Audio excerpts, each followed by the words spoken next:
Shri A Sajeevan, ഇപ്പോൾ ഈ തട്ടിപ്പ് എന്ന് പറയുന്നത് പാർട്ടി അറിഞ്ഞുകൊണ്ടുള്ള തട്ടിപ്പാണെന്നാണ് ഇപ്പോൾ BJP പ്രതിനിധി പറയുന്നത്. കോൺഗ്രസ് പ്രതിനിധിയുടെ പ്രതികരണവും താങ്കൾ കണ്ടല്ലോ. ഇതിൽ ഒരു നടപടിയിലേക്ക് പോകേണ്ടത് പോലീസാണ്. ഈ തട്ടിപ്പിൽ പാർട്ടി കോടതിയിൽ ഉണ്ടാകുന്ന തീരുമാനമല്ല വേണ്ടത്. തീർച്ചയായും ഇപ്പൊ നമ്മള് തൊട്ടു മുമ്പ് കേട്ട തിരുവമ്പാടി പ്രശ്നം പോലെ ഈ അവനവൻ കടമ്പയോ അല്ലെങ്കിൽ ഈ മൂലയിലിരുന്ന മഴുവെടുത്തിട്ട് കാലിലിടുക എന്ന് പറയുന്ന രീതിയിലേക്കാണ് ഇത്തരം പ്രശ്നങ്ങളെ കൊണ്ടുപോകുന്നത്. ബുദ്ധിപരമല്ലാതെ അല്ലാത്ത രീതിയിലാണ് കാര്യങ്ങൾ പലപ്പോഴും തീരുമാനിക്കപ്പെടുന്നത്.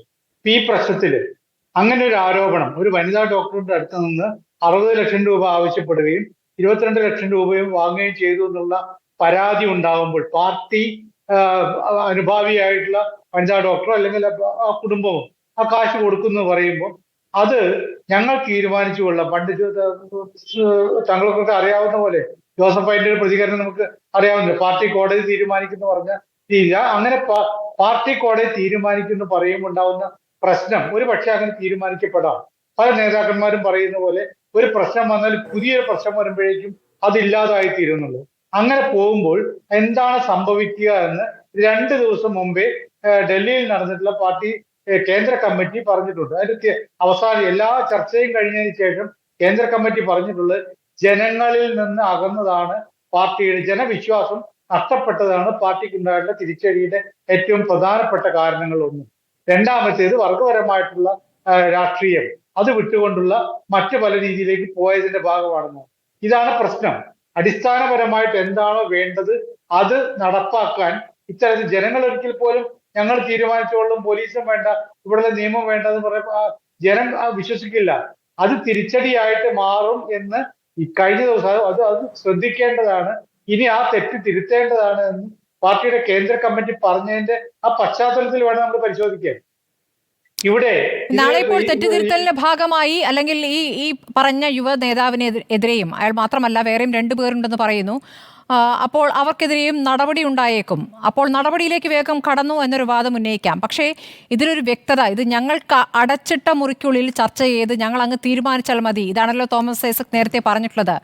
ജനമാണ് പാർട്ടി എന്ന ഒരു നിലപാടിലേക്ക് പാർട്ടി എത്തിയില്ലെങ്കിൽ ബുദ്ധിമുട്ടാകും. ജനത്തിലേക്ക് കേൾക്കുന്ന ഒരു ചെവി എപ്പോഴും ഉണ്ടാകണം എന്നുള്ളതാണ്. അപ്പോൾ ജനത്തിനോട് അത് പറയാതിരിക്കുന്നത് എങ്ങനെയാണ് ന്യായീകരിക്കാനാവുക? ഇന്നിപ്പോൾ മന്ത്രിക്കൊന്നും അറിയില്ല എന്നാണ് പറയുന്നത്.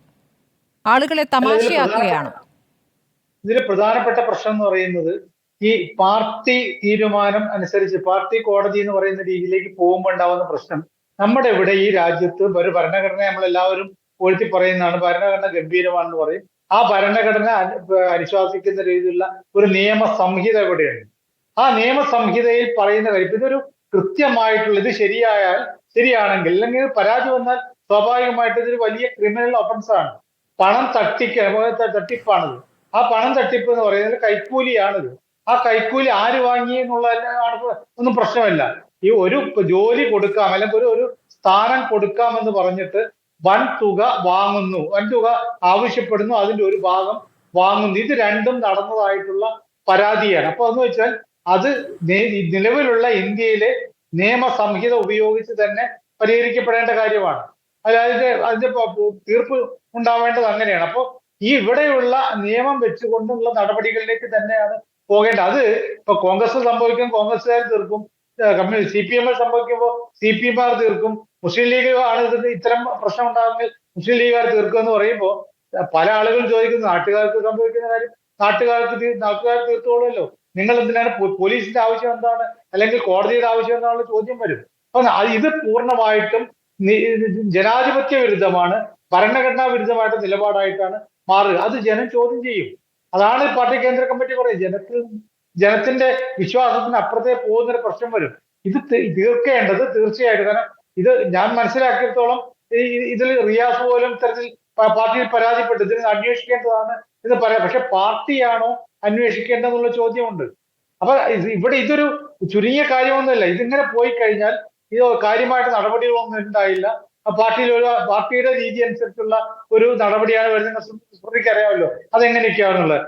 അപ്പോൾ മറ്റുള്ള ആളുകൾക്ക് കൂടുതൽ ഇത്തരം കാര്യങ്ങൾ ചെയ്യാൻ തോന്നും. ഇപ്പൊ സ്വർണം പൊട്ടിക്കൽ പോലെ സംഭവങ്ങളെ കുറിച്ച് വന്നിട്ട് പോലും അത് ഒരു ക്രിമിനൽ ഒഫൻസ് ആണ്. അത് ആ രീതിയിലാണ് കൈകാര്യം ചെയ്യേണ്ടതെന്നുള്ള രീതിയിൽ പോകാതെ അത് പാർട്ടി പരിഹരിക്കും, പാർട്ടി നടപടിയെടുക്കുമെന്ന് പറയുമ്പോൾ മറ്റുള്ള ആളുകൾക്ക് അതിനേക്കാൾ കൂടുതൽ പൊട്ടിക്കാൻ തോന്നും. സ്വർണത്തിന് പോലെ അതിനെ വൈഡൂര്യം പൊട്ടിക്കുന്ന രൂപത്തിലേക്ക് പോകും. അതേപോലെയാണ് കൂടുതൽ കൂടുതൽ ഒഫൻസ് ചെയ്യാനുള്ള ഒരു അവസരം ഉണ്ടാകും. ഇതിപ്പോ ഇത്ര 22 ലക്ഷം രൂപ വാങ്ങി, ഇനി 222 ലക്ഷം രൂപ വാങ്ങാനുള്ള താല്പര്യം കൂടി ഉണ്ടാകും. അപ്പൊ സത്യത്തിൽ നമ്മുടെ നിലവിലുള്ള ഭരണഘടന അനുശാസിക്കുന്ന രൂപത്തിലുള്ള ഭരണഘടനാ സംവിധാനം അനുസരിച്ചുള്ള നിയമവ്യവസ്ഥ അനുസരിച്ച് ഇത് അന്വേഷിക്കേണ്ടതാണ്. അത് അങ്ങനെ അതിന് തയ്യാറാകുമ്പോഴാണ്, പാർട്ടി അതിന് തയ്യാറാകുമ്പോൾ ഉണ്ടാകുന്ന നേട്ടം എന്ന് പറയുന്നത് അത് പാർട്ടിയിൽ വിശ്വാസ്യത കൂടും. നമ്മൾ എങ്ങനെയാണ് 2016 ഈ LDF അധികാരത്തിൽ വന്നത്? അതിന് കാരണം ഈ അധികാരത്തിന്റെ ഇടനാഴികൾ ഉണ്ടായിരുന്ന ഈ ഉദാഹരണം പറഞ്ഞു കഴിഞ്ഞപ്പോ സോളാർ കേസിന്റെ ഒക്കെ അടിസ്ഥാനത്തിലാണല്ലോ.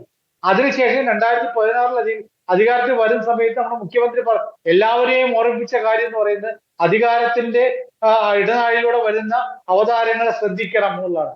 ആ ശ്രദ്ധ ഉണ്ടായില്ല എന്നുള്ളതിന്റെ തെളിവുകൾ പിന്നീട് നമ്മൾ മറ്റു പല രീതിയിൽ കണ്ടു. അതാ തുടർച്ചയായിട്ട്, അത് പാർട്ടിയുടെ കാര്യത്തിലാണെങ്കിലും ഭരണത്തിന്റെ കാര്യത്തിലാണെങ്കിലും ഒക്കെ അധികാരത്തിന്റെ ഇടനാഴികയുടെ ഇത്തരത്തിലുള്ള ആളുകൾ വരുമ്പോ അത് ശ്രദ്ധിച്ചില്ലെങ്കിൽ ആർക്കാണ് നഷ്ടം? ഈ 22 ലക്ഷം രൂപ വാങ്ങിയ ആള് വ്യക്തി എന്ന നിലയിൽ നഷ്ടപ്പെടുന്നില്ല. അയാളെ ഒരു പാർട്ടി പുറത്താക്കിയേക്കാം, അയാൾക്കെതിരെ ആ രീതിയിൽ നടപടികളിലേക്ക് വന്നേക്കാം. പക്ഷേ ഇതിന്റെ ചീത്തപ്പേര് മുഴുവൻ ആർക്കുണ്ടാവുന്നു? പാർട്ടിക്കാണ്. ശരി. അപ്പൊ അത്തരം തിരിച്ചറിവുകൾ ഉണ്ടാകണമെന്നാണ് കേന്ദ്ര കമ്മിറ്റി പറഞ്ഞിട്ടുള്ളത്. കേന്ദ്ര കമ്മിറ്റിയുടെ ആ ഒരു നിർദ്ദേശം അനുസരിച്ചാണ് ഈ പാർട്ടി മുന്നോട്ടേക്ക് പോയതെങ്കിൽ ഉണ്ടാകാവുന്ന അപകടത്തെക്കുറിച്ച് പോലും കേന്ദ്ര കമ്മിറ്റി പറഞ്ഞിട്ടുണ്ട്. അവിടെയാണ് നമ്മൾ ഇതിനെ കൃത്യമായിട്ട് കാണേണ്ടത്.